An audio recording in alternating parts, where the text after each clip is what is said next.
Good afternoon, sir. As you just mentioned, for us, you advised us to follow a job that we are passionate about.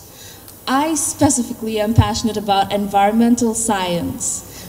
As I was carrying out my research on how much environmental science would be in demand in Fiji locally, how much I have to study, what I will be earning, what my pay grade would be, I faced major difficulties because as I browsed the internet, I found job demands and knowledge about other countries, but not specific to Fiji. So is there any enforcement into improving the digital research we can pursue as students?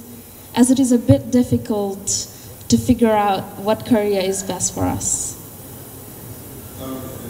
We don't have research materials to provide us information on local jobs.